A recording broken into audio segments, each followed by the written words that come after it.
देखिए, भारतीय जनता पार्टी का जो वोट परसेंटेज है, वो कहीं ना कहीं वोट परसेंटेज डाउन नहीं हुआ, परसेंटेज वोट डाउन नहीं हुआ, numbers of vote Bharatiya Janata party का बढ़ा है, सीटें बेशक कम हुई हैं, लेकिन इसके अंदर जो भारतीय जनता पार्टी की जो कमी रही है, मेरा यह मानना है कि जिस तरीके से जेडीएस का वोट परसेंट 18.5% हुआ करता था, वो आज 13% से नीचे आ गया। कहीं ना कहीं भारतीय जनता पार्टी जो जेडीएस के ऊपर यानी कि जनता दल सेकुलर के ऊपर जो भरोसा करके चल रही थी, कहीं ना कहीं भारतीय जनता पार्टी वहां जाकर के उनके द्वारा त्रुटि हुई है। लेकिन यहाँ पे एक महत्वपूर्ण बात और है प्रियंका जी, जो आपके चैनल के माध्यम से मुझे कहना बहुत आवश्यक है, क्योंकि आज राजस्थान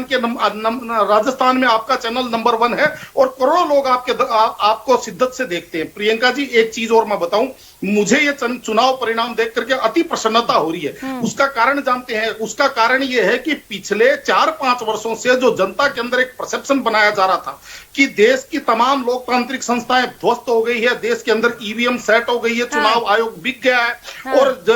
केवल 2 लोगों का इस देश की पूरे देश के ऊपर कब्जा हो गया। कम से कम आज मुझे इस चीज की तसल्ली है कि अब ये कांग्रेस तो कम से कम अपने मुंह से ये बात नहीं कह पाएगी, क्योंकि प्रियंका जी जिस तरीके से ये कह रहे हैं कि कर्नाटक की जीत जनता की जीत है, जनता का कांग्रेस की जीत हो, तो इसका मतलब 2019 के अंदर प्रधानमंत्री नरेंद्र मोदी जी की भी जीत जनता की ही जीत मानी जाएगी। जहां भारतीय जनता पार्टी ने सरकारें बनाई, वहां भी जनता की ही जीत मानी जाएगी, पहली बात। दूसरी बात, जो एक ईडी और सीबीआई का जिस तरीके से एक परसेप्शन बनाया गया है कि कोई अगर भारतीय जनता पार्टी में शामिल हो जाता है नेता, तो कांग्रेसी कहते थे, ये राहुल गांधी जी कहते थे कि जो डर जाता है वो बीजेपी में चला जाता है। जबकि कर्नाटक चुनावों से पहले 47 भारतीय जनता पार्टी के बड़े नेता बीजेपी छोड़ करके कांग्रेस में शामिल हुई। मतलब इसका यह हुआ कि 2 महीने 3 महीने से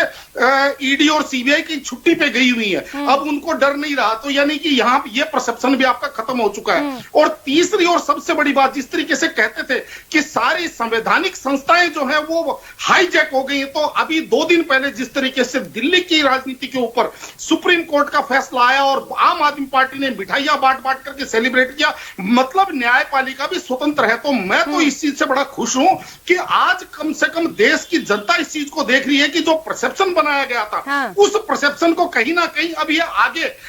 बनाने में कामयाब नहीं हो पाएंगे, मेरा ये मानना था। और बिल्कुल आरसी जी पोद्दार साहब, हाँ देखिए प्रियंका जी, चौधरी साहब ने मेरी बात के ऊपर कटाक्ष किया, मैं दोनों बातों का जवाब देना चाहता हूं। पहली बात, चौधरी साहब की जानकारी के लिए मैं बता दूं, ईडी ने 5000 से ऊपर केस बुक किए, लेकिन राजनीतिक लोगों के ऊपर केवल 300 केस बुक किए। आप इस चीज को जानकारी रखिए। और जो कन्विक्शन की रिपोर्ट है वो ऐसी ही आती है, पहले भी ऐसी आती थी, पहली बात, तो आप इस चीज को दुरुस्त कर लीजिए।